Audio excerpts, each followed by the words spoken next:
ಪಟ್ಟಣದ ವಿವಿಧೆಡೆ 77ನೇ ಗಣರಾಜ್ಯೋತ್ಸವವನ್ನು ಅತ್ಯಂತ ಅದ್ದೂರಿಯಿಂದ ಆಚರಿಸಲಾಯಿತು.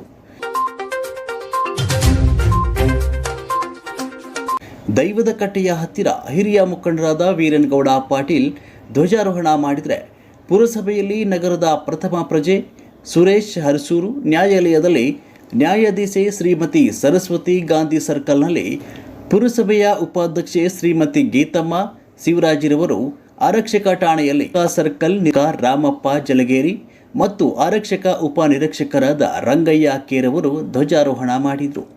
ನಂತರ ಮಸ್ಕಿಯ ಕೇಂದ್ರ ಶಾಲಾ ಆವರಣದಲ್ಲಿ ತಹಸೀಲ್ದಾರರಾದ ಮಂಜುನಾಥ್ ಭೋಗಾವತಿಯವರು ಧ್ವಜಾರೋಹಣ ನೆರವೇರಿಸಿದರು. ನಂತರ ಮಾತನಾಡಿದ ವತಿಯವರು, ನಡೆದ ಸ್ವಾತಂತ್ರ್ಯವನ್ನು ಅನವರತ ಕಾಪಾಡಿಕೊಂಡು ಹೋಗಿ ಜಾಗತಿಕ ಮಟ್ಟದಲ್ಲಿ ತನ್ನದೇ ಆದ ಸ್ಥಾನ ಪಡೆಯಲು ಒಂದು ಸುಸಜ್ಜಿತವಾದ ಸಂವಿಧಾನದ ಅವಶ್ಯಕತೆ ಇತ್ತು.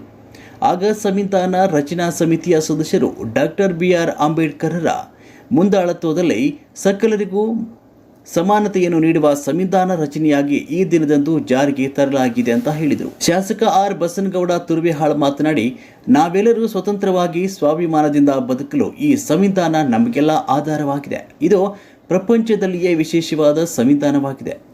ಅದರ ರಕ್ಷಣೆ ನಮ್ಮೆಲ್ಲರ ಹೊಣೆಯಾಗಿದೆ ಅಂತ ಹೇಳಿದರು.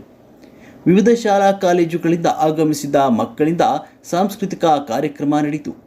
ಈ ಸಂದರ್ಭದಲ್ಲಿ ಮುಖಂಡರುಗಳು, ಮುಖ್ಯಾಧಿಕಾರಿಗಳು, ಅಧ್ಯಕ್ಷರು, ಶಿಕ್ಷಕರು, ಉಪನ್ಯಾಸಕರು, ಆರಕ್ಷಕರು, ವಿದ್ಯಾರ್ಥಿಗಳಿದ್ದರು.